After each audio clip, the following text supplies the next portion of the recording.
2, 3. Hello? Did you change the scenes over? Yeah, we're good. We're good. Are we live? Yeah, we're live. Welcome back to the program, everybody. Welcome to the number one up and coming VALORANT podcast on the internet. I am, of course, Coulter Fair, aka Astro. Along with me, once again, apparently, is my good friend Rogan Prescott. Although he is late, we'll welcome him anyway. How are you doing, buddy? I'm doing good, man. Well, you right before we're starting, you're like, shoot, I gotta make my hot drink 2 minutes before we start. And then I look down at my cup and I realized I didn't make my coffee. So I was late, you know. I was pouring those shots. Seen it. Yeah, get scammed, podcast listeners, by that terrible intro from Coulter. I mean, hey, that's 80% viewership down. Hey, this is what happens. we hit record, right? We go live, and then Rogan. I make it simple, Coulter. No, you don't. I tell you when to go. I give you a number to count down to, and you're like 1, 2, 3, and then you just say you count to 3 when I tell you 10. What the issue is you tell me 1 week you say wait 11 seconds. The next week you tell me to wait 19 seconds. The other week you tell me to wait 13 and a half seconds. It's never why you do it in increments of like 5, 10, right? Like dude. So when I'm get looking absolutely scammed, son.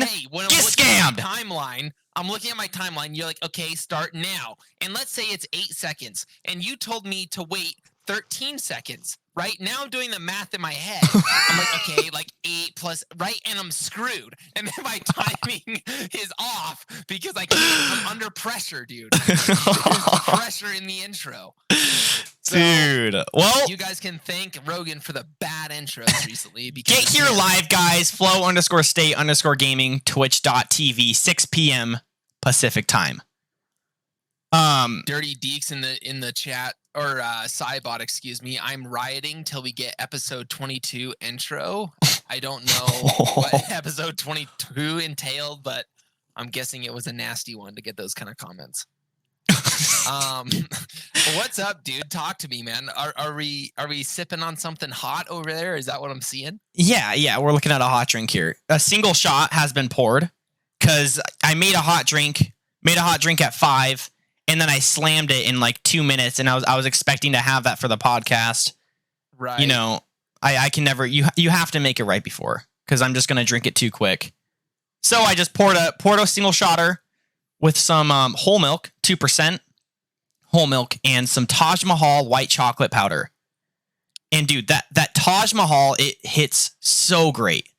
Like just it's a perfect taste. Makes it kind of creamy and smooth.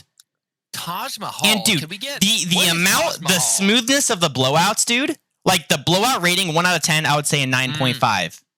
Really? I mean, before the Taj Mahal, we were looking at like 7.5s, 7s. Because it was a kind of a rough ride, but the Taj Mahal just smooths everything out. It does, yeah. And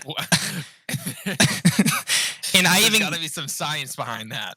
Well, yeah, we'll get into it some episode. We'll do a tier list on blowouts. Is that an episode that we could look at?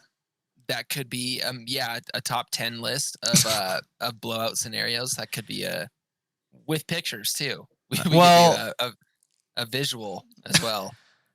Okay. Hey, speaking of episodes, is it episode 38? Is that correct? Yeah. Wow. How are you feeling on episode 38, dude? Well, there's a lot of feelings, you know. Prepared as ever. Yeah. Well, I mean, it's been a steady downward trend on the preparation. I remember like talking to you, dude. Episode 1, we're like, yeah, dude, like we're so scattered on this one, but we'll get way better. We're gonna get notes down. We're gonna get an actual structure. And is it there? No, there's nothing. No. It's just gotten less and less structured as we've gone. That's definitely true. Dude, I am sipping on kind of a special cocktail this evening. I think you've tried this. Guys, this is the coffee concentrate. that you can get from Amazon.com. Jeff Bezos himself packages this coffee concentrate. It's like it comes in a little bottle. It's called Jot, Jot. They're not yet a sponsor, but we're currently working out a deal with them. And so I think, once they hear, the intro and the banter between Rogan and I, they're going to happily join as a sponsor. And so kind of moving with that momentum, it's a great product and I would recommend it to anybody. No, actually for real though, Rogan, have you tried that? I know your brother got some. Yeah. It's really convenient, dude. You just slam it into some milk because you don't need anything else. You just dump it in there, you mix it around, you do a little swirl, and you're good to go. So I don't know. That's what I'm drinking tonight. It's just if you're going cold coffee, that's the best route. Oh, it's just fast, dude. It's so fast. That's the thing. I literally 2 minutes before the pod, I was like, yo, I got to go make a coffee. I got back. I mean, at least a solid minute and a half before Rogan. Hey, how many cups are you on? How many cups can it make? So I think I'm on cup number 8 right now. 8 cups? And it comes in a small bottle. It's like concentrated. Yeah. So you don't use a ton of it, but I'm also drinking. I mean, I don't know what this is, 24 ounces plus, I imagine. And so I think the bottle itself costs like $25. So, it was a little concerning at the beginning just to really know if the financials were going to work out. But I think it is proving to be cheaper than, getting Starbucks. So no offense to Starbucks. We would love to sponsor you as well. Dude, in the chat, man, for everyone listening on their dumb podcast app, get here live. Sag Wop. I'm not sure what kind of a name that is, but they are here for the first time. They are here live. Let's go. That's Dirty Deke's cousin that I mentioned to you. Dude, he was here on the stream. Just listeners bringing in their family. It's just, you love to see it, dude. Talk to me about your week, man. What happened both yesterday? Now, guys, Rogan, be gentle with Rogan in this section. He has had a heck of a week, dude. He's been slammed on all angles. I've seen a little bit of it, but I'm kind of I'm excited to hear what your week has entailed because I know it's been nasty. We'll start off with the biggest slam of all, crypto. The crypto market. Yes. A lot of nastiness, Oh my gosh, Dirty Deeks with the sub. Let's go. And who did he give the sub to, I wonder? It was me, boys. Let's go, because I'm not even subbed to my Where's my podcast. sub? Let's go, dude. Thank you, Dirty Deeks. You're an absolute animal. Well, okay. We appreciate you. Cryptocurrency, guys, got hammered again, and I did dump some more cash into the crypto a while ago, and it's gone now. And I'm telling you, Coulter, I see the same number, and I keep on adding more money, but it just goes down, so it never seems like I've added any money. Mm-hmm. And I've had a fat loss the last 3 months have been very depressing for me. And it just keeps on hammering me into the ground. I did talk to you on a fairly low day. You just weren't feeling great because of the amount of ramage. And I mean, dude, you're holding up fairly well, I feel like. Oh my gosh! Dirty Deeks! What do we got? Coulter, shut your mouth. Dirty Deeks has gifted another sub to Sagwap. Let's go! Is he taking the top position? Who knows? Welcome to the family. Well, this month he is in fact in the lead. So yeah, way to go, Dirty. Thank you, brother. We appreciate that. And yeah, we need these subscriptions because Rogan, I mean, I did catch him on a fairly low day. I'm not gonna lie. He was trembling. His poor little body was shaking. Oh my gosh. And he was ready to break down. And I'm not gonna lie. If I was down the numbers that this boy is down, then I would be on my knees as well. So, Rogan, tell us more, dude. What's happening in that region? Well, the crypto? Yeah, just continue with your announcements.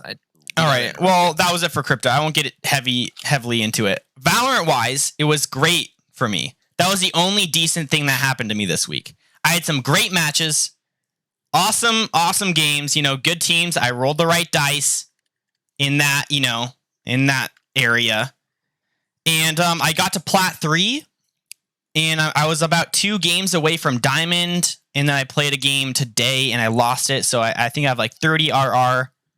And hopefully I can get to Diamond next week. I'm kind of pumped for it.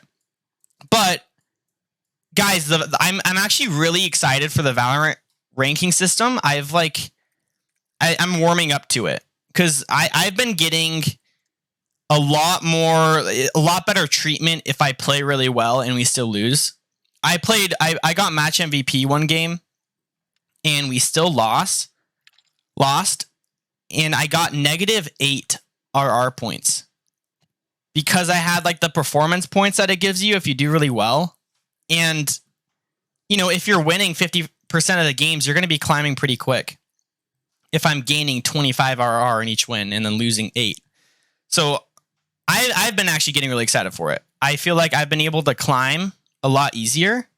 And like, if I do well, and I mean, there's obviously flaws still. I'm not saying it's perfect. I think it was better than it was, and hopefully they continue to improve it.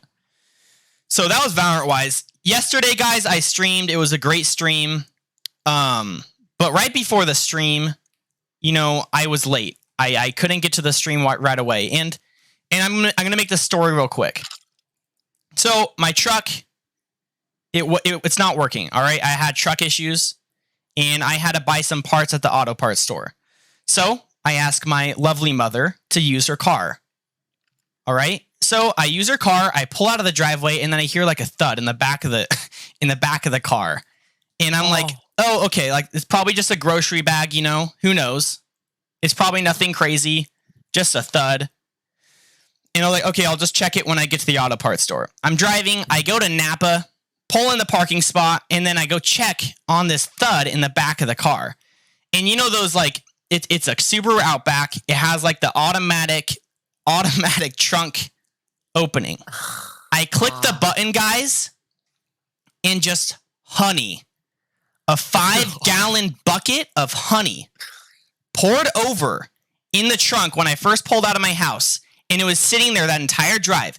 So it's piled up on that trunk, and it lifts up. I don't notice it, covers my entire body, pours all out all over my pants, my shorts, and it's everywhere. It is everywhere. And this honey literally covering the back of the car. And I lost it. Guys, I almost walked away and gave up. I almost did. I was so close because, I wasn't having a good day, and I got scammed. Oh. It was so nasty. 5 gallons of honey. All of it was in the back of the trunk. So I went in Napa. I returned this part that I had, and these guys are just staring at me because I'm covered in honey. I give the receipt to him. It's just it's just so sticky. And I'm just like, don't ask about it, dude. And then I just tell them, like, you have a lot of honey in the back of in your parking lot. Like, do you want me to clean it up? And they're like, no, man, it's all right. Because they saw the pain that I was in. So I got back home, had to clean that up, and then I started my stream, and everything after that was great. But it was nasty. That was my day yesterday. And I'm telling you, honey is not easy to clean up. Dude, that is like one of the nastiest things that I've ever seen happen to a single man. It was like, dude, I mean, that was just the icing on the cake because you were supposed to get your truck fixed that whole weekend. Yeah, but they didn't have the parts. Well, and you were with your girl. Yeah. You had a dedication to the girl. And so you were kind of under the knife anyway. And then that one just plowed you home, dude. Yeah. Well, it was right when I got back from Utah. I went to Utah for her family reunion. And right before I left to Utah, I found out that my truck needed fixed because it didn't work when I was driving home that day. So I knew that I needed to get it fixed. Oh. And yeah, so it was nasty. What's that? What were your pants looking like? Yeah, so I went into Napa and I get out and I know that I just have to go home. So I just stripped down, take off my shorts. I got naked. And then I just drive home, stickiness everywhere. That seat was covered in honey anyways, but I just figured I would do as least amount of damage as I could. Oh my goodness. Was that seat actually covered in honey? It was front? Yeah, I mean, it was pretty covered in honey. It made it up to the front because it was all over my body. I couldn't do, like, it was in the hair. My hair was just like stuck up there. But dude. Hey, continue with your announcements. I got to take a lasagna out of the oven. Hey, no, Coulter. I actually have to. Oh my gosh! All right, it's gonna burn. Continue with your announcements. You have a lot more to talk about. I'll BRB as the Gen Z kids say. All right, while Coulter grabs his stupid lasagna, that was it, guys. That was a part of the honey story that I just had to clean it up. We had to take everything out of the trunk. It was absolutely savage. Absolutely savage. And the reason why there was a 5-gallon bucket of honey in the back, my brother is a beekeeper, and my mom just picked up that honey from his place. And she was going to, use it to package it and sell it. So, that was even just a double dinger that I had to worry about. So it was pretty brutal. Other than that, guys, after that, today has gone well. I played multiple games today, and I won a couple. I lost one. I won 3, I think. But I've been playing Omen a lot more because last week you guys were telling me that in the chat that I play better with Omen, and I kind of got some motivation to play him more. And I've been getting back into him quite a bit. Just so the being able to control your own smokes is like, it's just a whole nother deal. And playing with them is just crazy. Another thing that I've been doing, I've still been playing Raze. And the Raze with the judge is insane, dude. So this is like a Diamond 3 game, Immortal game that I played today. I was on split, A Heaven, and I double satchel right off spawn, I do the double satchel into like a main area, a lobby, and I just fly through the air with my judge and just I rain fire upon them. Get 4 kills, and this was like the game, it was like 12-11, and we were getting nervous. We had to win this one. And I just absolutely smacked them with the judge. So like Raze with the judge, dude, it is so much fun if you land those like satchels and you're able to get in there right like amongst them, you're able to do so much damage.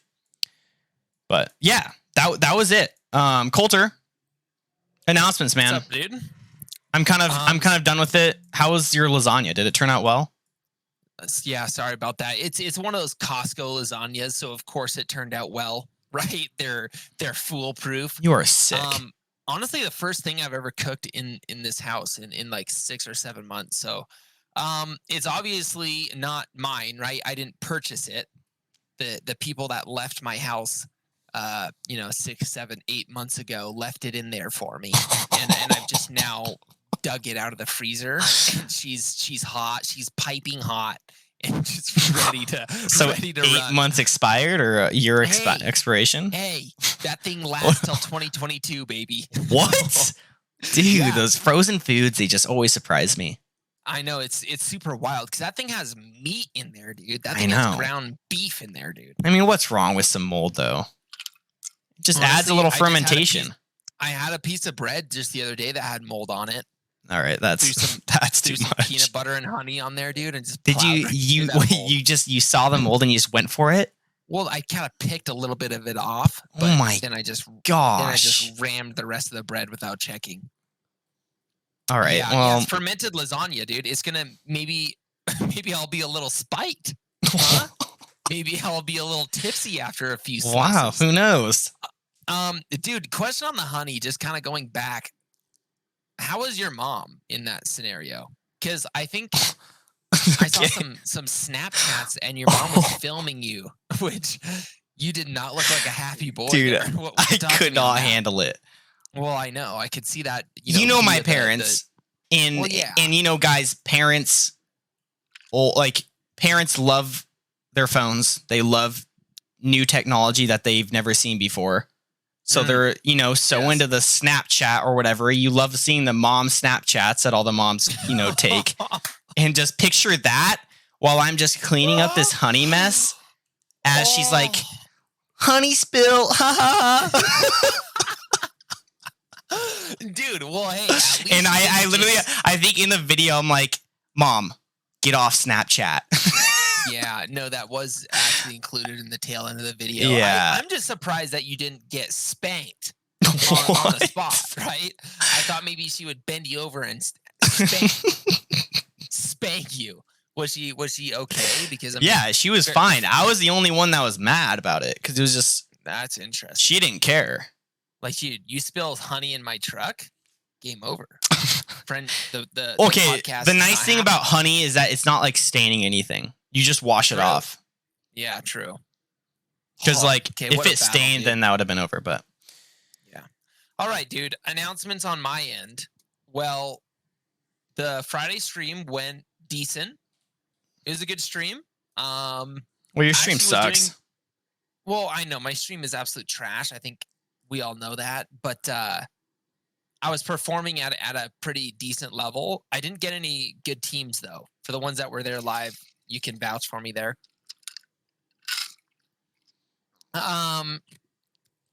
Are you feeling a lot better than you did our touchy episode that we talked about Valorant? Dude, I feel. Did you like feel better about it? I don't know. I was like talking to the chat about it for a while actually on that stream. Yeah.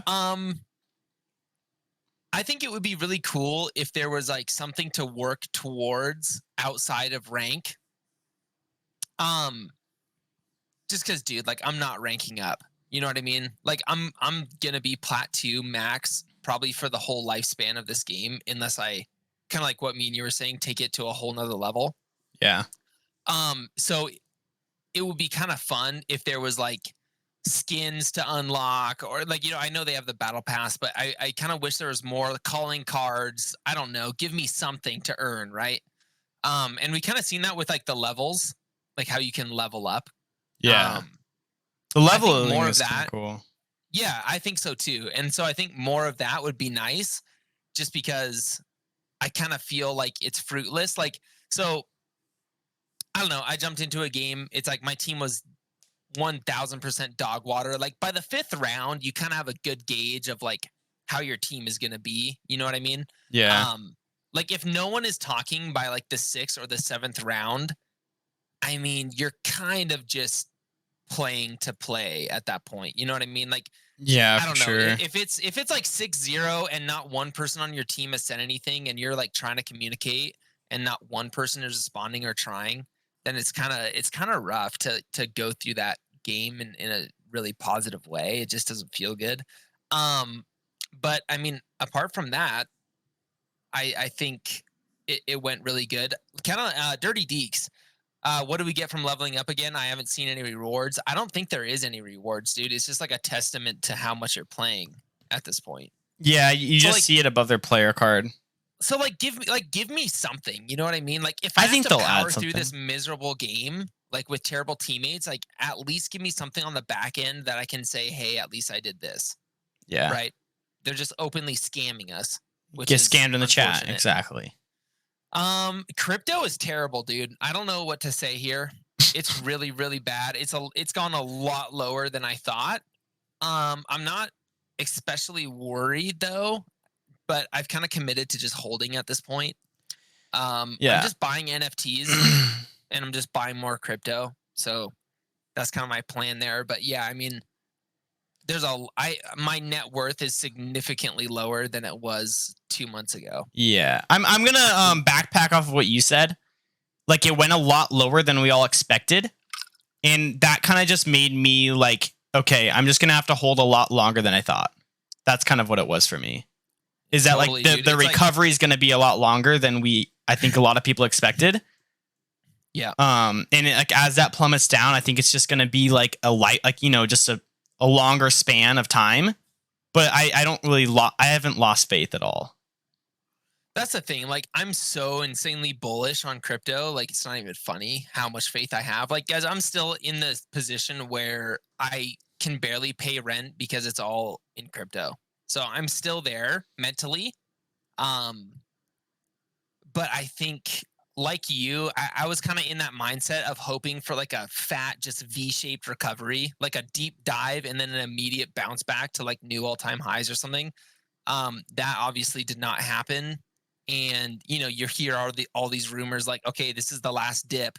Like, there's no way Bitcoin is going below 32 grand or 3,200, 30,200, or like 32 grand was kind of the main support. And then it broke that yesterday. And then I know that we were like below 30 this afternoon. So, I mean, it's just like going lower than people think. I think we're going to see 28,000 and then a bounce back, dude. That's kind of, that's the rumor on the street. Guys, the rumor on the street from some fairly reliable sources is $100,000 Bitcoin this year. So I don't know what to think about that. But so that's kind of the train I'm on. Other than that, brother, nothing too heavy went on in my week. I mean, I didn't have any honey blowing out the back of my car or blowing out the back of my mom's car. Talk about a big blowout. Big, sticky, wet blowout. That's brutal, man. That's what happened to me. I can't believe that happened. But yeah, dude, that pretty much brings us to the community feedback section, one of our favorite sections, dude. Yeah. Also, it's fairly girthy, dude. Yeah, it is girthy. Guys, today we will be covering the map Breeze. Just to let you know, and some patch notes, some leaks. I know we never mentioned that, and it probably just sounds more of like a crypto podcast than a Valorant podcast, but we'll be going over Breeze since we've been talking about it recently, and we figured we kind of like the map episode. So, yeah, community feedback. Let's ram through this. Let's pound it. No Instagram reviews, obviously. I don't know how that happened. That someone used to happen. Do their part. Yeah, exactly.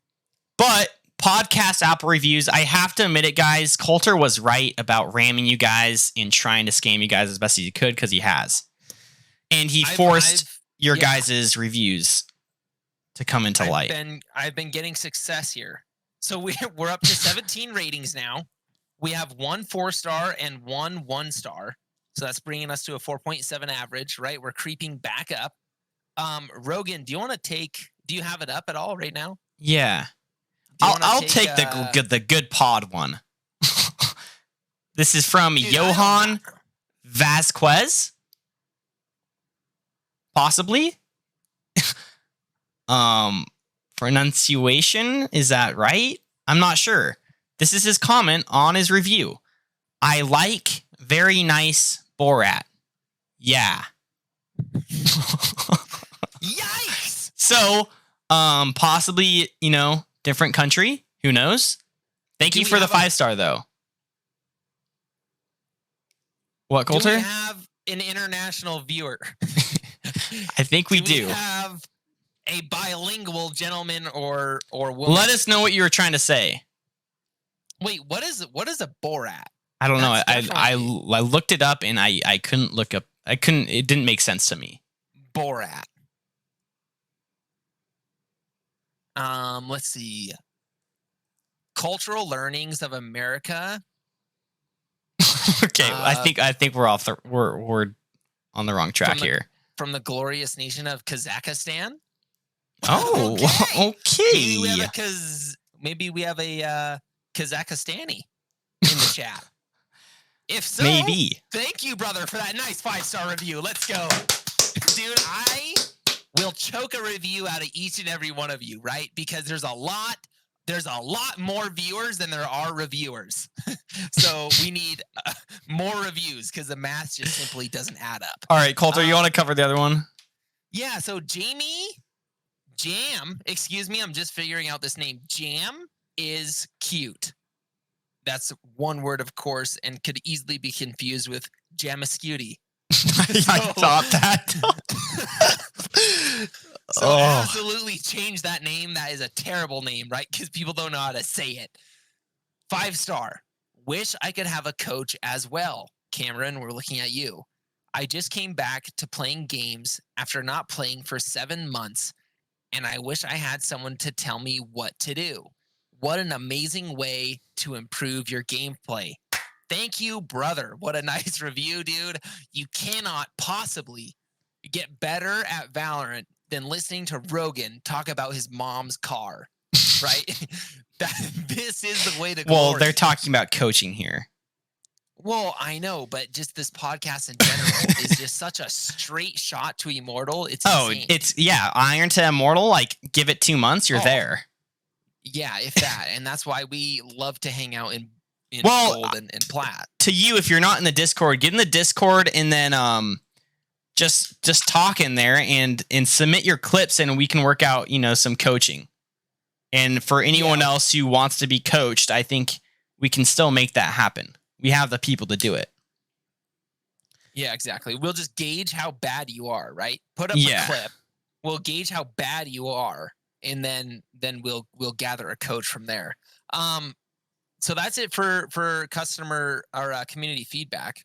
Not customer, right? They don't pay us anything. Yeah, you're dumb. Patch 3.02. We had a little mini patch come in today, dude. What are we looking at here?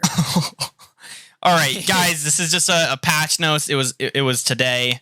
Not much at all. We're just gonna go through it. Game system updates.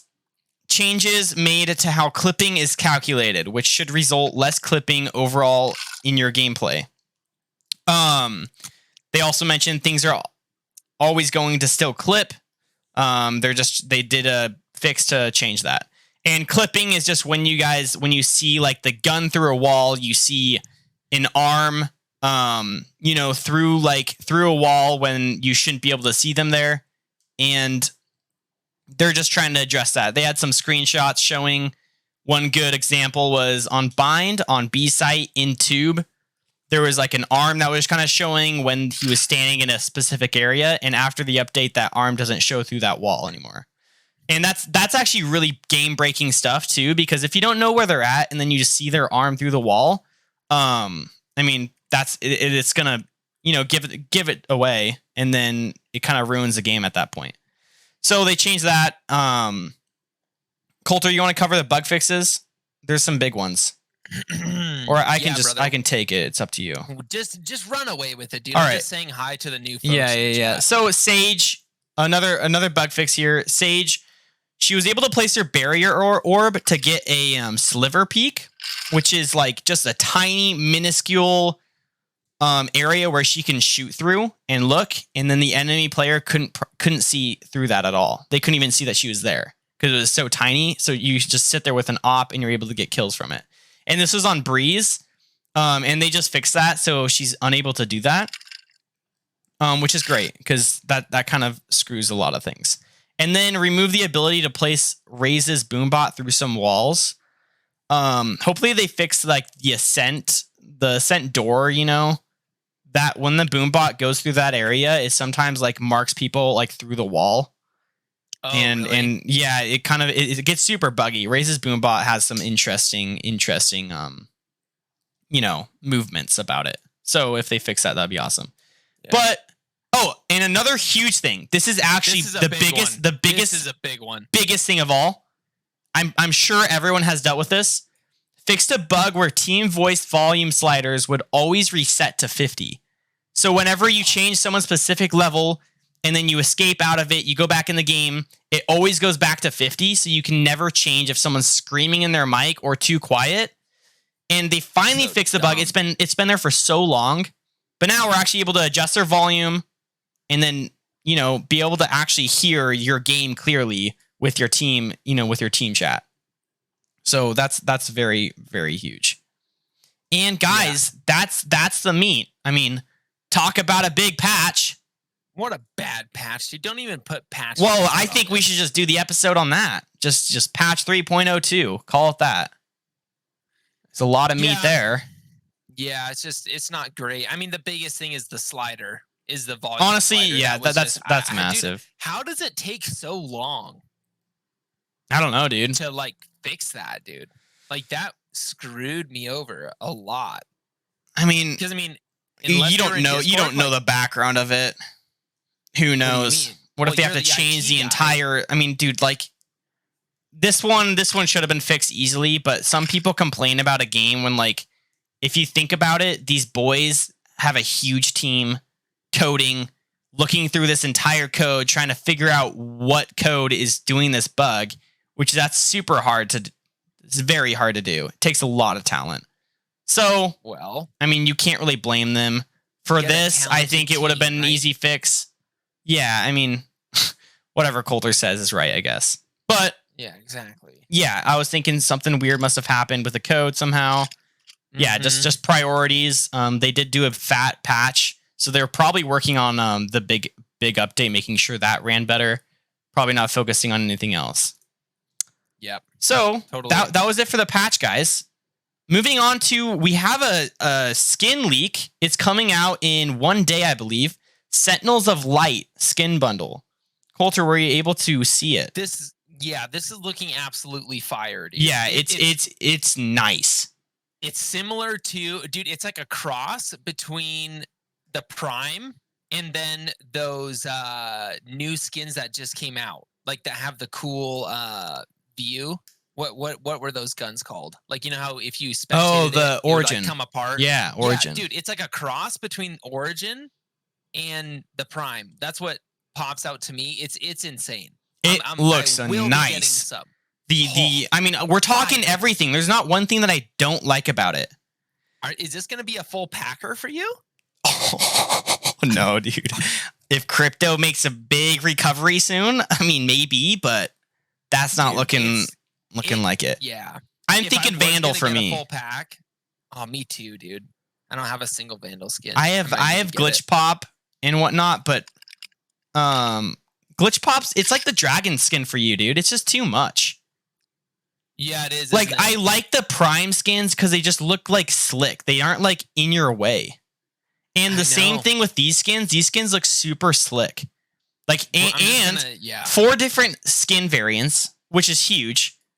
Skin variants, guys. There's a Vandal, Operator, Sheriff, Ares, and Knife. The Sheriff, dude. Oh my gosh, the op. Everything about it is nice. So I would encourage you all to take a look at that.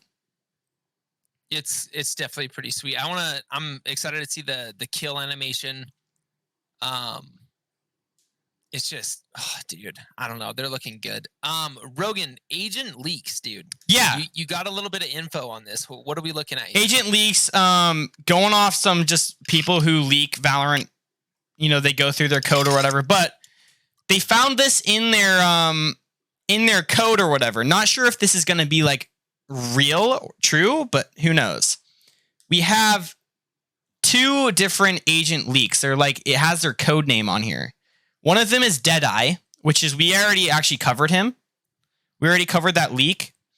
Deadeye, he was released in like the year 1 trailer. There was leaks on him, and I'm guessing he's going to be the new agent. He's wearing a suit, you know, dressed up, formal guy. Seems like something to do with, you know, operator, sniper, maybe, you know, some kind of like precision ultimate, who knows. And then we have another little leak called Sprinter.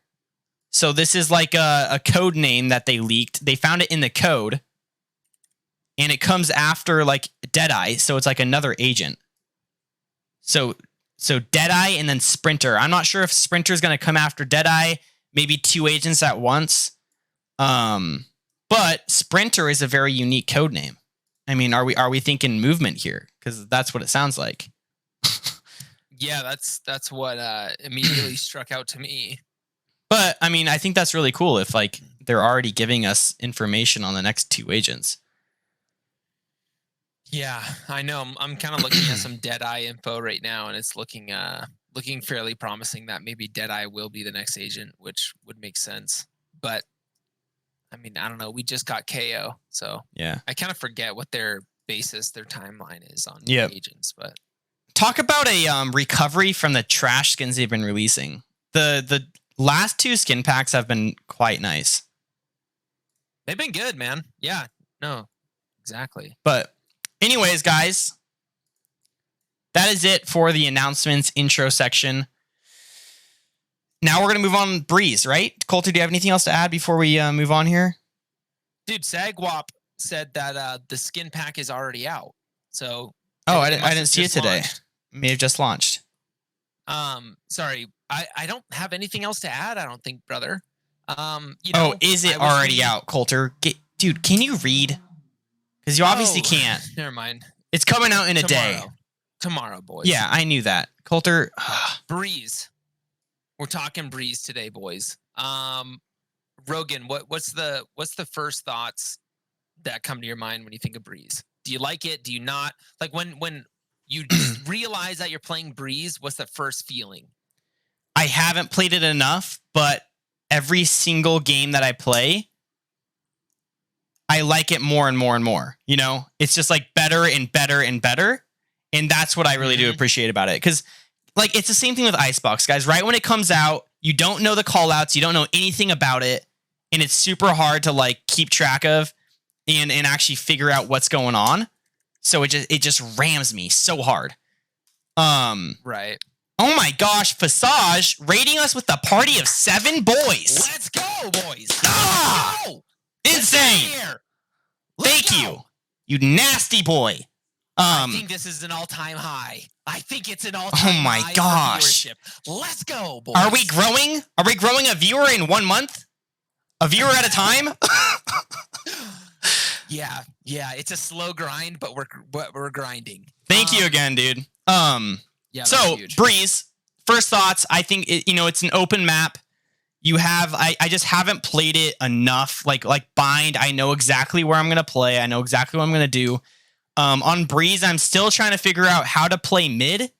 Because mid, like defending mid is a super weird area for me. And even attacking it, it just seems like you're kind of in a blender the entire time. Like, I don't know what's going on.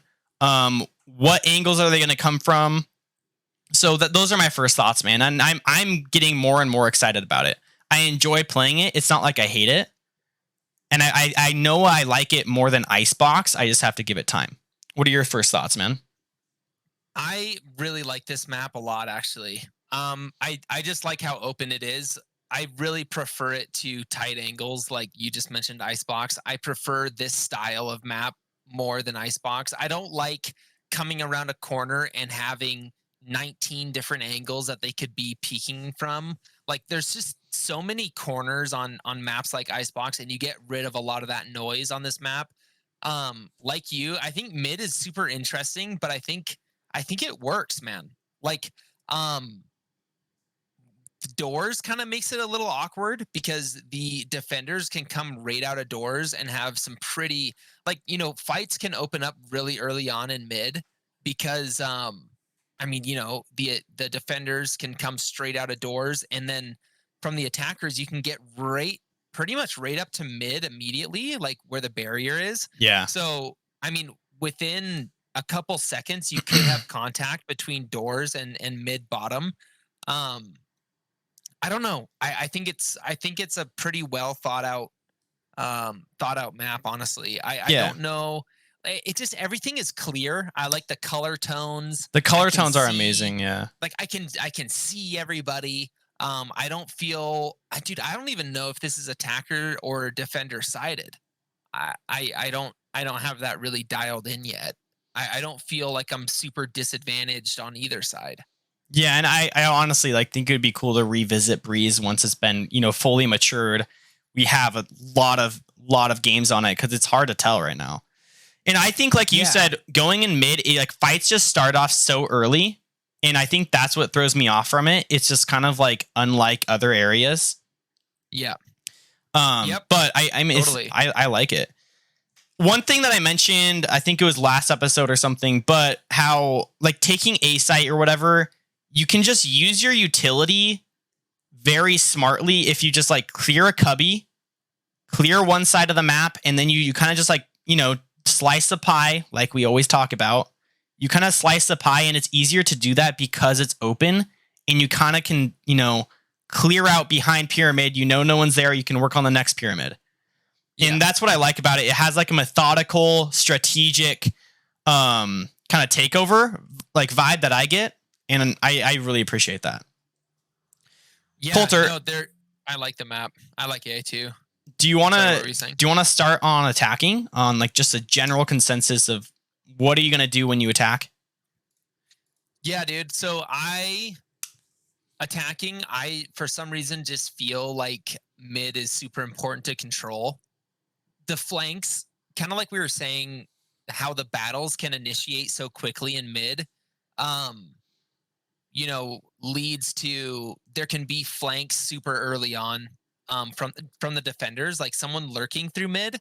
They can get behind you really easily if you're just fully sending it on a B or A attack. So Yeah.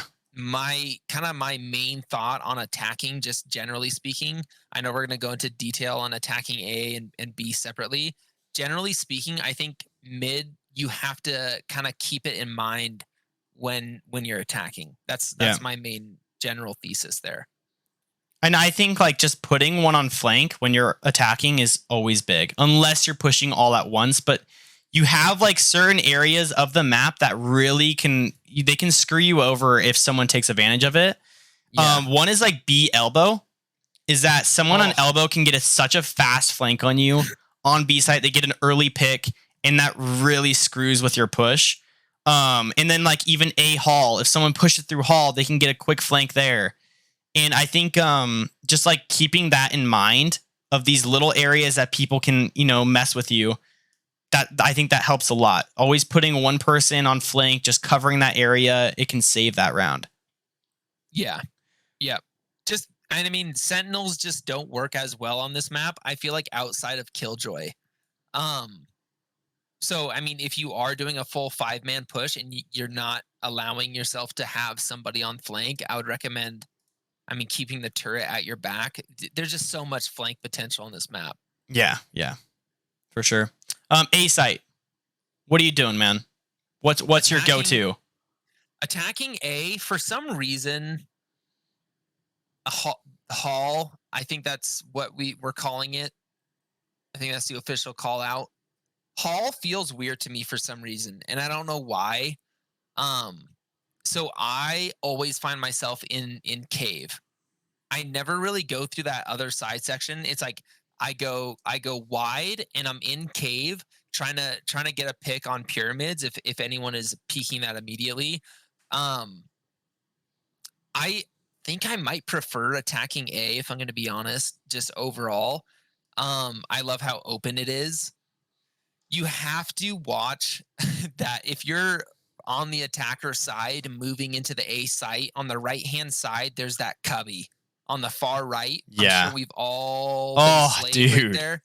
If you forget to check that, like, there are a few places like that on A that you need to watch. There's some boxes on the left side as well. You have to make sure that you're clearing these corners either with, like you said, raise utility, or any utility that forces them out. You just have to this site can be super deadly if you miss some of those angles. Yeah.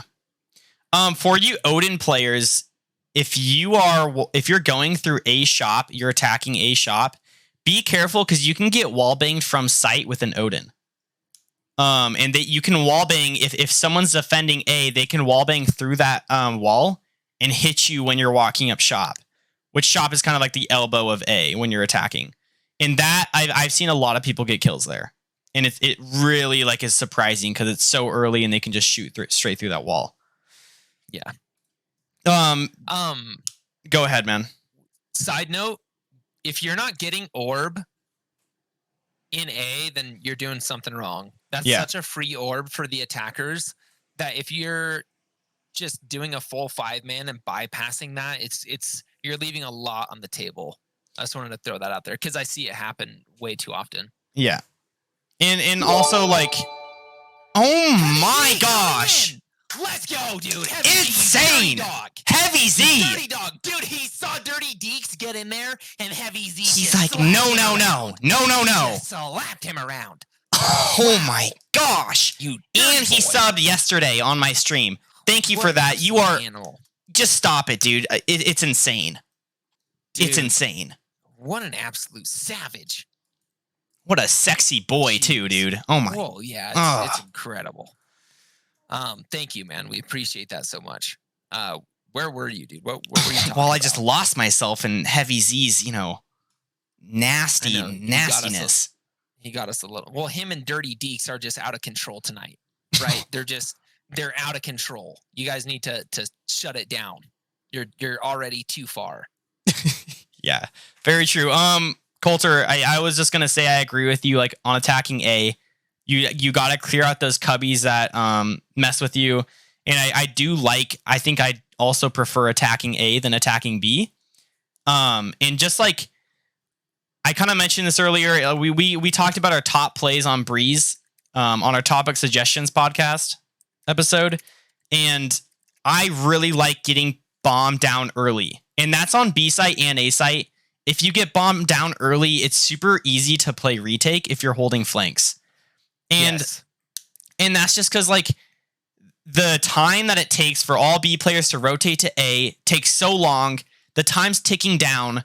And then you can also play around pyramid if you need more time. If it's that 1v1 situation, it's super easy to stall them and just let the time run down. Bomb detonates and you win the round. And I think that's my favorite thing that I like doing. It works really well. One thing that I noticed, guys, if you have a Viper, just wall half of A site. It works so well. It's insane on how well it works.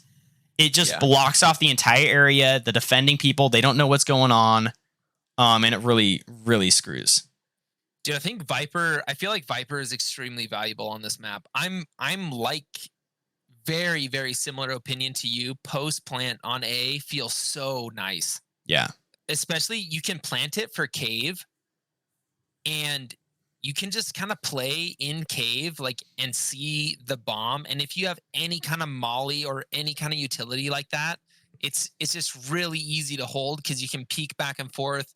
Like you don't even need lineups if you're a molly character. Like you can just peek and throw a molly. Obviously it's great to have lineups and stuff. I'm just saying it's like not, you don't totally have to get out of the line of sight of the bomb to have a really great protecting position. Yeah. Very true, dude. 1v1s just dancing around pyramids, dude. How many rounds I've seen because they have to kill you or they're screwed. So you have them in such a bad position there. Yeah, and you can't do much. Like you kind of feel useless when you're just trying to defuse a bomb. Because you just gotta chase because them you down. can't do anything, and dude. They'll just play ring around the rosy until it blows. Another thing is like, so when you plant on certain sites and other maps, I always feel congested that like I don't know where to play. My team's already covering these angles and I'm kind of running around. I don't know what's going on. But on Breeze, like I feel comfortable playing in a lot of different areas because of how open it is. And I don't feel as scrambled. And that's what I really do appreciate about it too. Coulter, you want to move on, dude, to B site attacking? Attacking B, I feel like I don't have as great of a head game here. I don't really know what my plan is when I come onto B. I feel like when we're attacking B, I always try and go through mid. I don't know. For some reason, I don't love a full 5-man through B main. I don't know why. I just feel like there's that. I mean, if you're coming from the attacker side, it's your left side of B. You know, there's those big pillars. There's the wall. Like people can really hide and play in weird angles on all over B site. And, you know, they have the main pillar in the middle of the site, and then there's B wall and then B tunnel as well. So like, and then also what's interesting is the mid nest player there's often a player playing mid nest. That's usually their mid player. So when you're doing a full 5-man through B main, that player can get to B tunnel so quickly and has a complete view of a lot of the B site. So like not only are you dealing with kids that are on site, they could be in their defender side arches or, you know, like CT.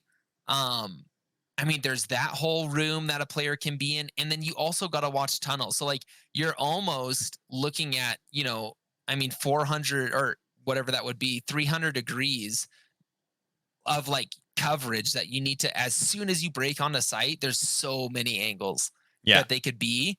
So I feel like my personal position on attacking B, I feel like a split is more effective, either sending a player or two players through elbow, get the mid nest player, and then now you have tunnel control, and that's gonna put more pressure on the players that are originally playing B site, because now they have multiple angles to watch rather than your enemy team having those free angles.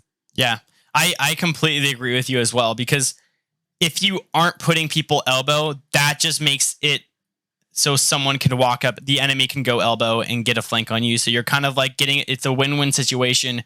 You're getting that map control. You're able to control mid, top of mid, and just eliminate those angles off. Especially if you go elbow and you're able to get a pick nest.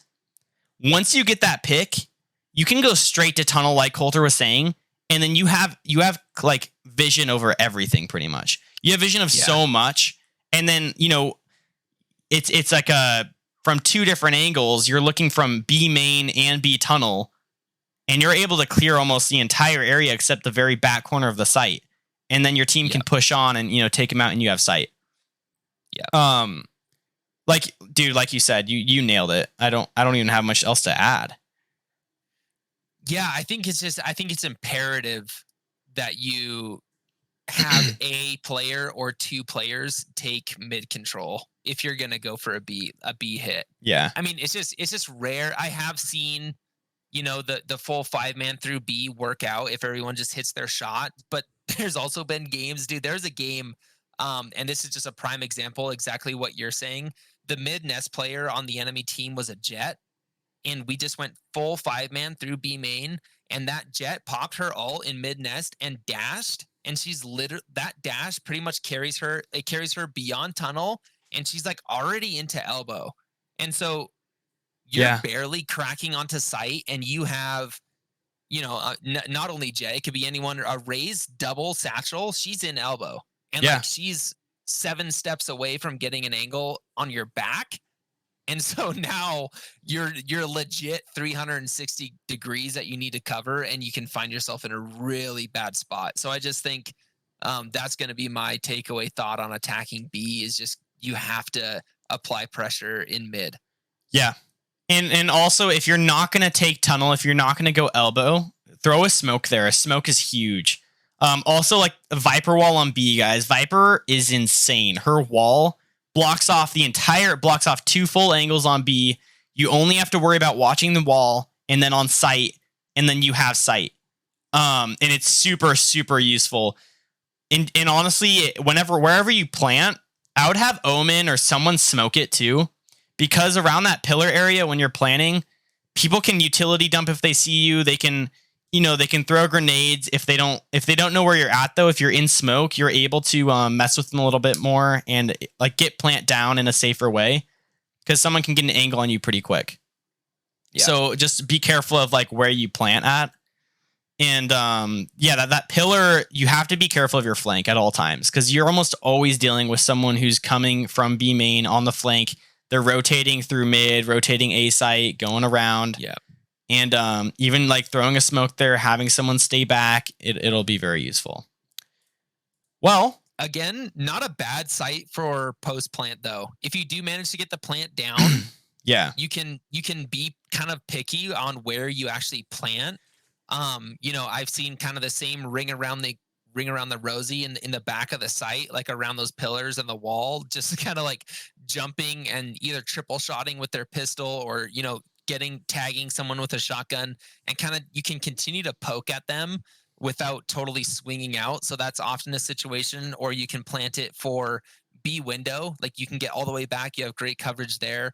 If you're using a Vandal or something, and that they have a Phantom, that's going to be to your advantage to get a longer angle. So I would say just be strategic with where you actually put the bomb down, because I think that it maybe has a little more impact than A, in my opinion. Yeah. And like playing on B back site, you have a lot of room. Like you're able just to watch angles from a very far distance. So you are able to play time with that, and just wait for bomb to count down, because I think that's just like the biggest thing. It's so many rounds that we win just by time. if you just play smart, if you just be patient, if you don't peek, you're going to be looking pretty good. Yep, I agree. Attacking mid. I sometimes do go up mid nest, and then I'm able to get a pick if someone's like covering hall, if they're rotating through their own spawn. That spot's a little nice. I didn't have it in my notes, but we could cover attacking mid. Do you do it quite often, Coulter? Like I was saying, I often find myself in mid, especially if our team is going B. You're pretty much gonna always see me take mid. I mean, my strategy here is just to take the mid door angle first. Dude, I don't know. I often get a pick there. People play doors. It's kind of an interesting defender place to play, but also it's great for info gathering. So I understand why people play indoors. I don't like to do that very much as a defender. But as an attacker, you have to check that. And then you actually have the advantage on the mid nest player because they don't know if you're going to be peeking on the left or right side of mid pillar. So I think that taking a mid nest fight, if you know doors is clear, whether that's molly or smoke or whatever your team has there, or you've just cleared it visually, I think taking a mid nest fight is often rewarding to me. Like I know you and I often take that battle and get away with it. Yeah, very true, man. I agree with you. They have to be checking both left and right, and exactly where they're going to be when you swing out. So you do have a little, few milliseconds of an advantage there, I feel like. Yep. Yeah, I mean, I think that covers it for mid. Agent comps, like strong agents. Like in the chat, Omen and Viper, they like 2 controllers is huge. Even like Astra and Viper, Astra and Omen, 2 controllers being able to smoke off, block off areas is so big. Because if the smoke, it eliminates an area and the enemy can't play close with it with shotguns, or they can't play, cheeky spots where if you walk in smoke, they see your gun, they're just going to shoot you. Right. And like I feel like Smoke's controllers, they work really well on this map on both sides. Right. And then Euro, dude, he's actually pretty good. Yeah. On Breeze, which is surprising. Yeah. And I think that's cool. I haven't seen a ton of Yoru, but the stuff that I have seen has been, you can get some really unique and interesting plays with Yoru here. You're right. His teleport is just huge for rotating too.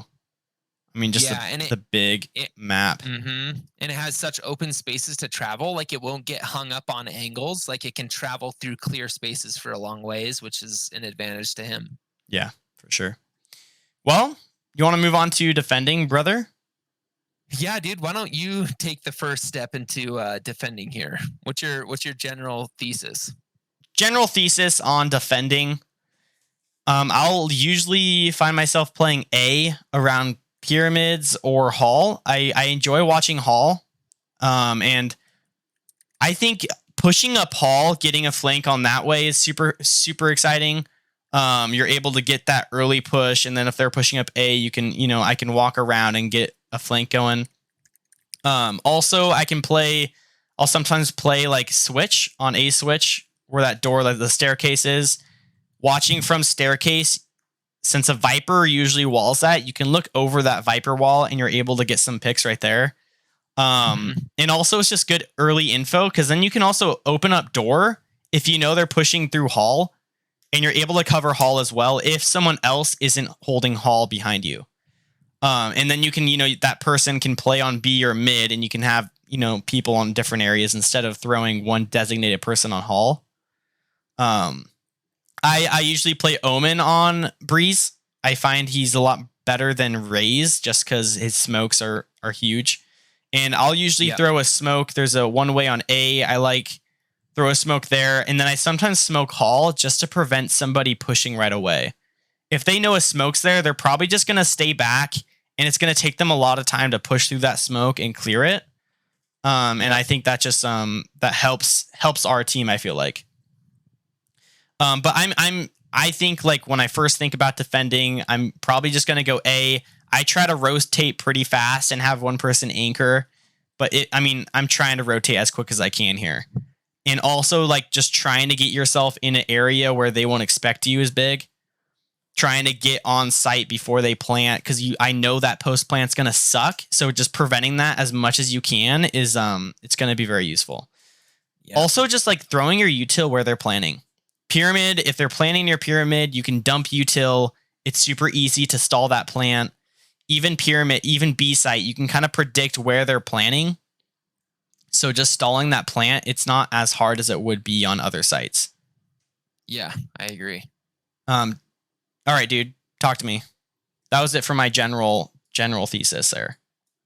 Dude, I don't know. I don't feel super comfortable defending on this map. I think the word for it would be understaffed. That's how I feel. Because you need to have a player. Like, I just feel like you all have to be spread out. You need someone that is taking care of Hall. You need someone taking care of A. You need someone taking care of mid, and then you can either, you have one on B, and then you have a floater. But it's not a situation where, you have like 3A and 2B, like you see on other maps. Yeah. I don't know why I feel that way. I know you can kind of. I've just been caught so much in A Hall, and I'll get to it when we're defending A. I just feel like you kind of have to be a little spread out on this map to begin with until you gather enough info to really make a educated decision as to where they're going to be attacking. And I don't like that beginning period. I hate the first 30 seconds or 15 seconds where you're just unsure of the play. I just feel I don't know. I feel out of control at the very start of the round on defender side for some reason. Yeah. I mean, like, defending, it feels like you're very useless too when you're playing mid and then they already have A site and you're playing retake so fast without really giving yourself a chance. Well, that's the way it feels. Like, say you put two people on A and then you have one person covering Hall and then you have one mid nest and then you're soloing B. And if they just start slamming B, like go 3 through B main and 2 through elbow or something, you're completely screwed. You pretty much need to just give up the site or like throw as much util as you can, slow them down if you can, get a kill if you can. But like, it's really hard to really react very fast. And if your players are on a site, it's kind of a decently long rotate for them. Either they're going to go through doors in mid or they're going to have to wrap all the way through your spawn. Yeah. So I just feel like you can attack so fast on this map, and I feel like setting up a decent defense can kind of be slow if they catch you in a bad place. Yeah. Very true. Also, like, when I'm defending, I feel like I'm always taking very long fights, and that's just because like I'm shooting down all the way of Hall, all the way to A. It's just such long fights, and I find myself I feel like I'm better at those long fights than close. And I've kind of noticed that. So I prefer to take those instead of pushing up close. And that's almost like what you guys should think about. Am I better with a Phantom playing around smokes, or am I better at taking these long fights? Because if you're not as good as shooting those, far range shots, you're not able to get those micro corrections and able to get those kills, don't take them. You don't have to. Just play around your smoke. You can just try to play closer angles. If you suck at long angles, don't take them because it's not worth it. You're not going to be useful. And I think that's a good thing to think about because, I used to prefer short angles, but now I'm dog water at them. I'm just not as good. And I like breeze on how it feels. But yeah, I think we covered the general right there. So defending A site, dude, talk to me here. What's your process on defending A? Defending A site, I find myself finding like I was saying, I like playing switch. I like playing A bridge, looking down Hall. Another spot, I do like playing that cubby, once a game. hoping that they don't look at me there. Because if they don't, then you can absolutely screw them over. One spot that I do play that like works out that I haven't played much is like around pyramids. And that's just because you can consolidate like 1v1s a lot easier than other areas. Like you can peek around a pyramid, take a fight, back off, go around the other side, kind of just switch back and forth. And then someone who's back, your teammate who's like watching farther away, he's able to watch anyone who pushes around to get you. So it's like you're kind of being covered pretty well. And I don't feel like it's an area that is a suicidal spot. It can be if they slay you with util or whatever. Right. But it works out when I feel like it shouldn't. You know what I mean? Yeah. It's kind of that weird area. One area that I get wrecked from is mid doors, because I hate playing mid doors. I don't like it either, Coulter. It feels just a weird spot, and I can die from there. Sometimes I have peeked out of there sometimes, and it's like good early info, like you were saying. Mm-hmm. But if you're not watching mid doors, you get distracted by people from cave. Yeah. You're so screwed. Like, because everyone's on site already. They're coming from two different angles, and it's hard to deal with it. And then if someone pushes up halls, you're surrounded at that point. They already have sight, and it's just a matter of time. Yeah. So just being aware of those different positions. How about you, man? Where do you like playing? What sticks out to you? I'm literally just going through the process in my head right now, and it's kind of messy on A, dude. I don't know like of a better term. Like exactly like you're saying, if I'm playing on A, I love to take the gunfights into cave. So I tend to be in the pyramid section or in the triple boxes, kind of behind pyramids on the right side if you're coming from the defender spawn. I love that area because for this exact same reasons that you like pyramids is you can kind of like apply pressure and then get into cover, apply pressure, get into cover. Like you can kind of keep jibbing and jabbing at them without fully committing to like an entire swing. And I love to hold people at bay, trying to get out of cave. But you already touched on this, where this strategy crumbles is your other players, where your other players are at. If someone is coming from mid through doors, this strategy is completely yoinked because you're going to get crossfired there. And there's actually nothing you can do about it. If you're dealing with any kind of incoming utility coming from a cave onto pyramids, and you're also having to pay attention to a player attacking you from doors, it's just going to be rare that you are flicking 90s like that. So you're going to need support, but like, where is that support? Like, say you throw 2 on B site, 1 in mid nest, 1 watching hall, and you're alone on A. I mean, what happens there? I mean, it's like you can't really give up hall, but yet you need that player immediately because the push comes pretty fast from cave.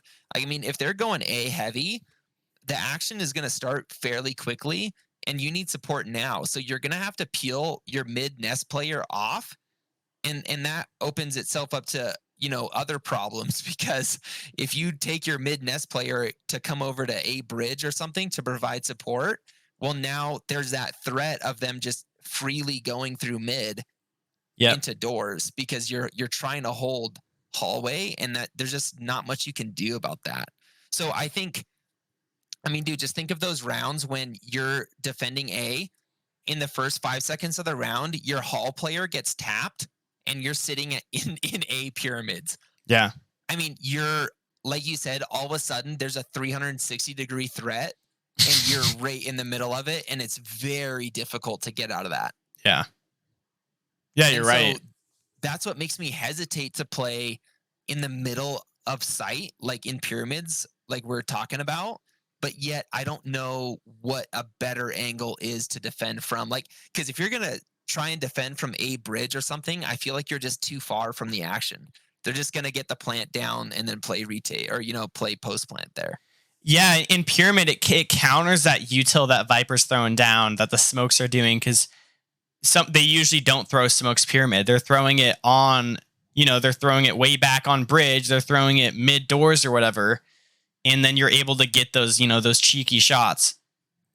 Coulter, like, dude, yeah, you said it. You get screwed on site. You get punished so hard if they're able to take over. And dude, just communication in general in this map is so huge, because you need to know when to rotate, and rotating where people will be. Because you're rotating through spawn, someone nest, they can just shoot you right there, and you don't even expect it. Like, you need to know where people are at, because if you don't, you're lost. You don't know where people are, and you don't really know your game plan on how to retake site, because retaking the map's so big, you don't know where people are. It's like a maze.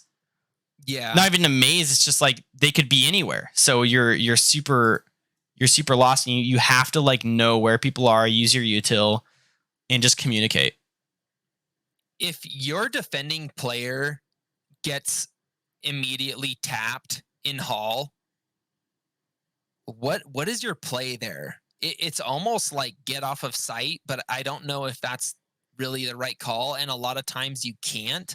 I feel like that's just where it all starts. Like, if your hallway player gets dominated early, I mean, dude, I find it's hard. I mean, what do you do? You're on the middle of site. I mean, where do you go? Because that player that killed your ally, they can easily hop down the mid shoot, and then now they're doors within seconds. Yeah. Yep. And so like you're just getting pinched so fast. It's just hard to deal with that. And I've had, we have to deal with it a lot, because I feel like that hall player is getting picked off early rounds, like quite often. When that happens, dude, I feel like I have to go back to hall. You have to give up a site, have at least one person go hall, because if you give up hall completely, they have the entire side of the map. Yeah. They have the entire side of the map. And at that point, there's not much you can do, because you don't know where they're at. They're already in your spawn. Rotating is going to be super tricky, because you're going to have to be playing retake before you even get close to a site. And so like I find myself, you got to play back on hall, try to get rid of the hall player. And if you are playing on a site, you can go to switch, open that door, and try to shoot them from there, block them off that way, throw util through there. It can work against you as well. But if you're able to take care of that hall player, I would do that. Yeah, I agree. It's such a huge threat if they take hall. Like, you have to get that back. Yeah. Yep. Cypher being underrated in Breeze, I think so too, dude. Like, Cypher's camera, it works really well. His camera is pretty sick on Breeze, and also his trips, like you can just trip hall, and that is gonna do a ton. I haven't really seen Cypher too much. I think he's not like a bad agent on Breeze. I don't think people prefer him, but it would be cool to see that meta change and seeing him played more on Breeze. Or like you said, dude, throwing a smoke on the opponent side of hall, just anything to really slow that down, I think is super useful. Yeah. On a defending situation on A. I often op there. When I have an op, I'll be opping. Guys, I love opping hallway. You can look down that area and you can almost always get a kill, because they have to swing. They're swinging at you, but it's such a small area that you have to focus on. So every flick that you'll be doing is a tiny bit. So it's not even a hard flick. You're going to be landing those shots pretty easily. And then if no one's hall, all you do, you just walk to the left and you have full sight on A. You're able to get a pick on A, rotate back to hall, look at hall again. That's big. And having two fat angles is huge. So if you do get an opping on Breeze, I love it. It's a great weapon to use. A lot of long sight lines. Yeah, definitely. I mean, anywhere, but yeah. Mm-hmm. Do you have any other thoughts on A? I don't think so, man. I think that's I think our play style is somewhat similar, and I think that there's just those really big risks that can occur on A if your team is not coordinated, and I think that's a good place to leave my thoughts. Yeah, I agree. B site, defending B site. Dude, kind of another scrambler, huh? It's like I just feel like I have like I'm realizing even during this pod how much more comfortable I am attacking. Like I just feel uncomfortable even talking about defending this map. And I think for the reason that I kind of came out with, I just don't know what the enemy is doing until it's happening. Yeah, And so I just feel like there's such a lack of info until they're in your face. Like on B site, where am I playing? I don't know. My gut says pillar. I think that's where I normally find myself, and I'm trying to protect main. And it's not terrible because you're just watching window and obviously those close angles on main. But I mean, if they start throwing util or heaven forbid a viper wall, and then all of a sudden there's 3 of them on site, and your mid nest player got picked, it's like you're in the exact same position as A. yeah, You're a sitting duck, and you have the entire site to deal with, and they have all the control. yeah, So I think and it's that same idea of just like everyone feels so spread out that if you do get some allies picked off right away, it's just tough. But I think pillar and back sight, I feel the most comfortable when I'm playing on B or B wall.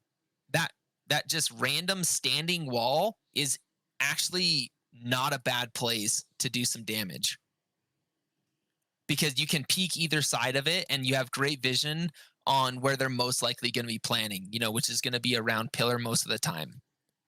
yeah. You're able to shoot util as well without like exposing yourself because you can wall bang. Exactly. You can throw it over the wall. In Coulter, like it does feel like a scramble to me as well. I like playing backside. I like playing wall as well. Even tunnel. If I'm watching nest, I can like rotate to tunnel and watch B as well. Yeah. So like defending B that way. And then from tunnel, you're able to get a lot of info, but it's super dangerous if you get caught. Yeah. But with Omen, I'm able to play it better because I can smoke elbow and then watch B main from there. See, that's big. Yeah, I understand that. Yeah. And that's nice because so I feel like almost in the entire map, I feel like I'm always having to adapt.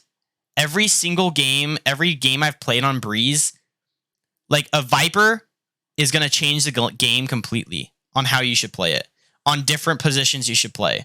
So I feel like I'm always adapting on every other game I play because you have to play in a different play style to counter what they're doing.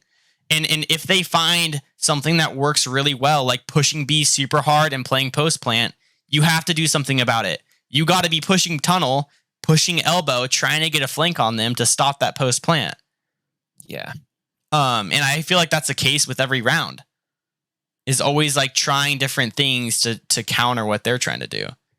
Yeah. In B site, it's just kind of relevant to me because I feel like it's always a struggle on trying to figure out what works and what doesn't. Me too, man. Like I feel like all the rounds so like say your B player and your nest player both get picked, and so they plant on B and you're rotating from A. I mean, I just feel like every time it's just if we win the round, it's like, how did we win that? Yeah. You're just like blown away that you managed to pull it off with that crazy flick. Like B to me is hard to retake if you've completely lost control of the map and you're sitting there doinking it on A site and you got to traverse through mid. I mean, dude, or through their spawn, like they're holding angles on you already. And it's like, at that point, you just need to out aim them if you're even going to have a shot. Yeah. Yeah, man. You said it. Oh, man. So your backside B wall, you're playing a lot of Omen, you said, rather than Raze on this map? Yeah, and I mean, dude, smokes controllers are so nice. Using the teleport to get out of situations on this map is big. Yeah. Just teleporting your own smoke just to get away works really well. And I may have just need to play Raze more on this map, and I do enjoy playing Raze. I just find myself, being more useful with Omen. Who do you play on this map, Coulter? I've been playing. I mean, as all dude, I just play agents that are kind of self-sufficient. I play Reyna on this map, but I think Jet. I think, guys, a little bit of vertical mobility is not all bad on this map. Like in the chat, we have Dirty Deek saying you can, with Omen or any vertical agent, you can get on pillars of B, and little spots like that are gonna work, once or twice a game. And I think you can't really not mention it, because that is a useful component of B site. If you have a vertical agent, Raze, etc., you can get on top of these little, even getting on top of wall, just like random spots that will work once or twice in a game is kind of huge. So I was playing Jet. Me and you played a game. I was playing Jet, and it felt good, just because of the operator as well. Yeah. So I think Jet has some value. Again, with the smokes, the smokes are so massive. I know her smoke is so short and whatnot. I just think any utility that will slow them down and allow you to get set up in a better way is so useful on this map, whether that's coming from smokes or mollies. So that's kind of how I feel. Yeah, and well said, man. Well said. Dude, I don't even have much else to add on B site. I'm kind of just excited to play Breeze more because, I mean, I feel like I've played it, but not enough, Me too. And I want to find out. So, this isn't like Breeze specifically, kind of going off topic, but like you said about playing in these different areas just once per game, we've talked about that so much recently. And that's what I found myself doing like today and like the past games I've played is just finding like literally 12 different things that you can do that not many people know of or do. And that just throws them off guard. Playing one cubby that you've never played before that no one really ever plays. And then they don't check it that round and you're able to get the 3 kill. Yeah.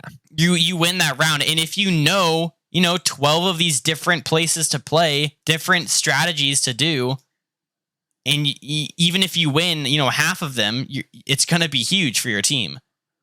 Yeah. And just finding like those little things, little like tricks that you can do, it helps a ton. Yeah, very much so. I think that is, kind of a point that, is maybe a little underrated. Like, this game is a lot about aim, but if you can have any sort of element of surprise or like, I'm really, really bad for just going in angles that they're expecting. Like, I get in a rut kind of mentally, and it's like, this is just where I go on these maps. And that's where a lot of other players are going too. So your opponent is trained. Like, there's a certain place that your crosshair is when you're first peeking onto a site or whatever, right? There's common angles that you're always going to have your crosshair there. And if you can just be slightly off of that routine in any way possible, I think it leads to so many round wins. I just think it's hard to really gauge the impact, and so I think it goes a little unspoken. Yeah. And so talking about like split on a site, do you know that box right below rafters?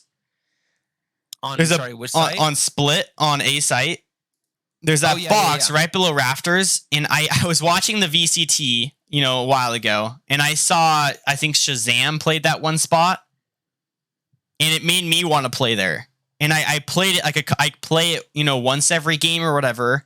And I almost always get like 3 kills if no one checks it. Yeah. Someone from heaven can be shooting down at them. Then they don't expect me to be boxed. I'm just crouched there waiting for them to walk on site. And then I just, trigger discipline a little bit.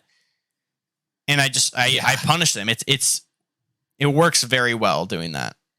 Especially if you can't out-aim. Yeah.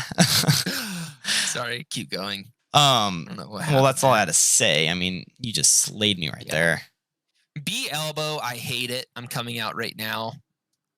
We're kind of just free balling at this point. I think, guys, that's kind of our main points. I think. I don't know why I hate B elbow so much. I feel like I just always lose my gunfights in there. I mean, I know I'm trash, but for some reason, I don't know why.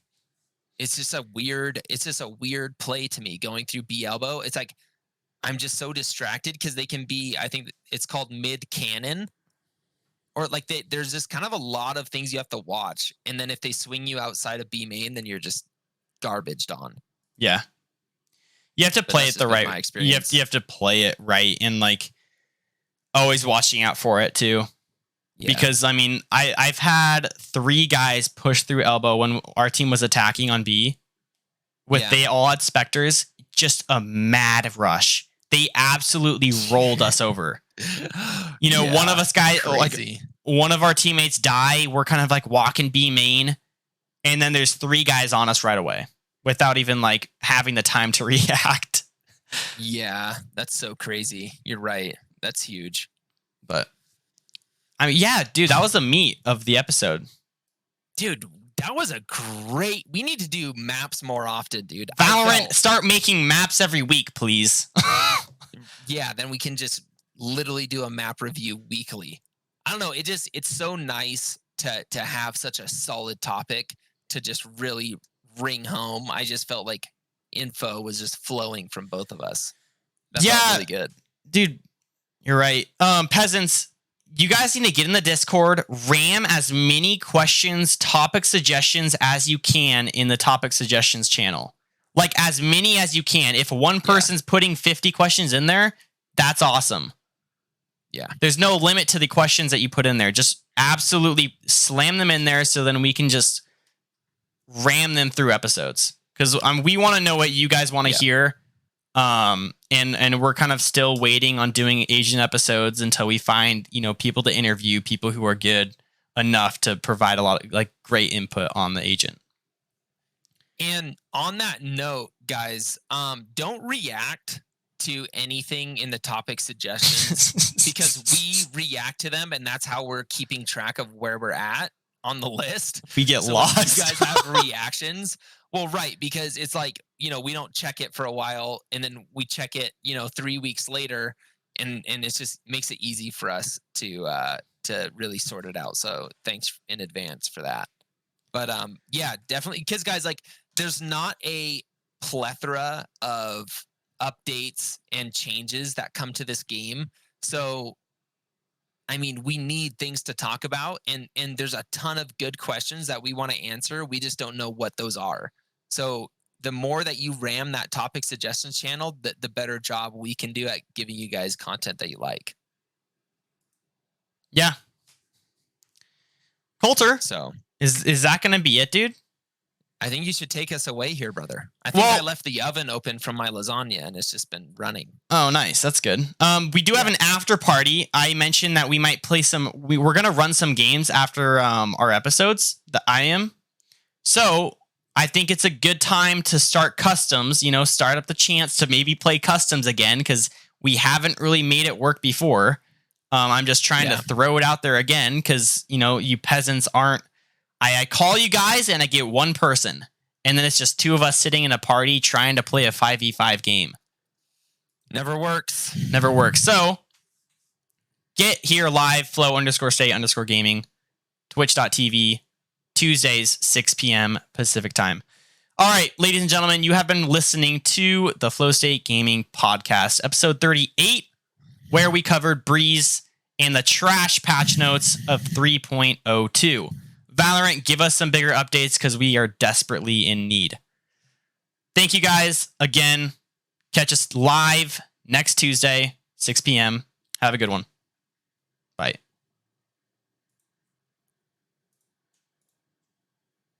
Thanks, Heavy Z and Dirty Deeks. Bye. Wow, you put them in the podcast. Yeah, of course I did. That's cute. Are you kidding me? It's insane, dude.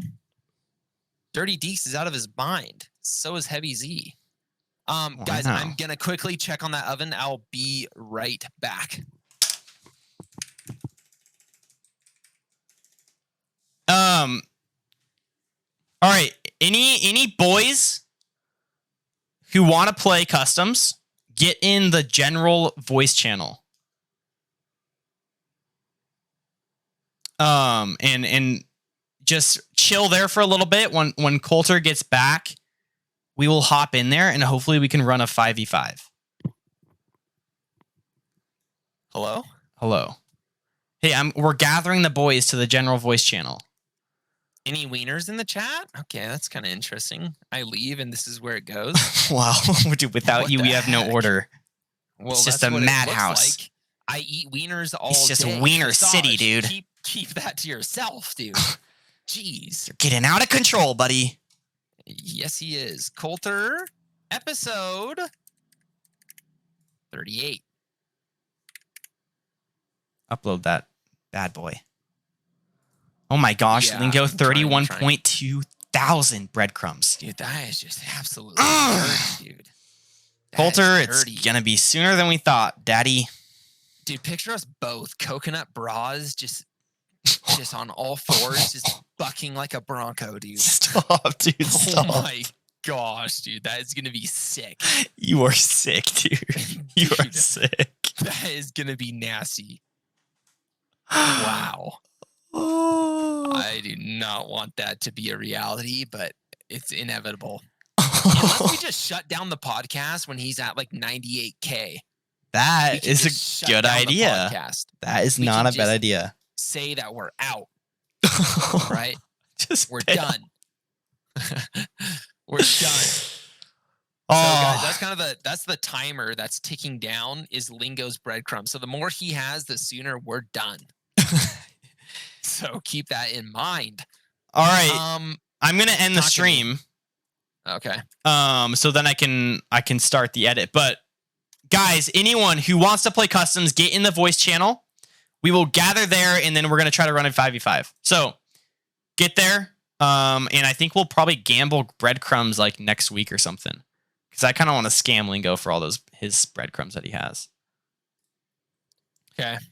But all right, I'm gonna end the stream. Thank you all. Heavy Z, if you're still here, you are an absolute animal.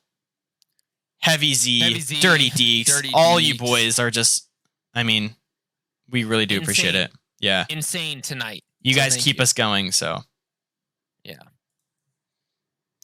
All right. Bye.